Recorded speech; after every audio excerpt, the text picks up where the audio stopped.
Hello, this is Charles Wright with Master Color Canvas, and today I was going to give a quick tip on how you can create a black and white photo with selected color images. You've probably seen some of these hanging on walls in various spots. It's a very popular technique used today. We do lots of canvases stretched this way.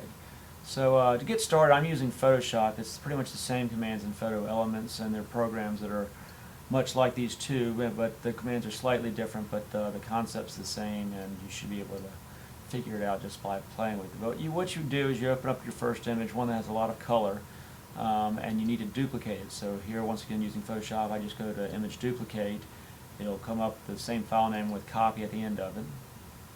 And with your copy, what you now do is you go into your image, and in mode, you go to grayscale, which is going to ask you to discard the color information. You hit OK. So obviously now it becomes a black and white. Simply then just drag your black and white on top of your color image and move it so it squares up perfectly. You can tell in the corners. Photoshop does it, actually nudges it in perfectly for you. You can fine tune it with your move if you'd like. And now looking at the layers, it shows that we are working in the first layer on top of our background layer. All we're simply now going to do is cut away the sections we don't want. We'll start by using our selection magic lasso tool. And this is pretty rough, so if you are going to do a canvas and you're spending the money, I would suggest a little more time taken, but for the convenience of this video to stay short and not to bore you to tears, we'll just kind of show what we'd be looking at.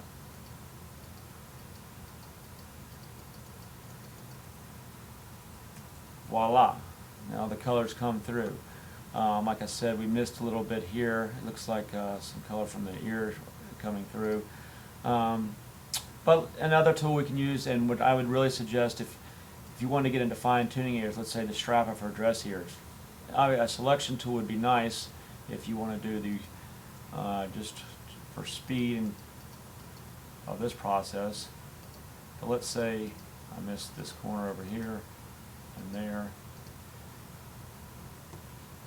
You can now, after using the large areas of selection, go in with your erase tool.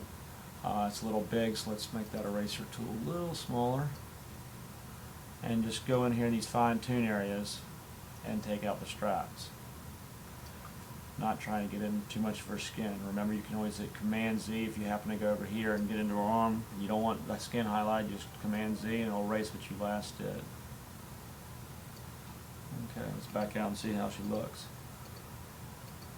And once your image is looking what you want, of course we want to do the entire dress, maybe his pants here. I mean, speed it along here, we can just show you. I mean, you can have it come through wherever you want. We can even include the sunset in the background if you wanted to. I think with this type of technique, the less you use, the better. If you do too much, then it becomes, they can't tell if it's color or black and white. Once you're happy with the image you have, you simply go to your layers, tell it to flatten the image, and you'll notice now this is your background and this is your full print.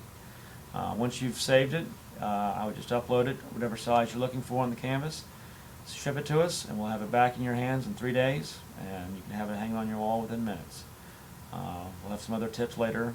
Check back and please order from Master Color Canvas. Thank you.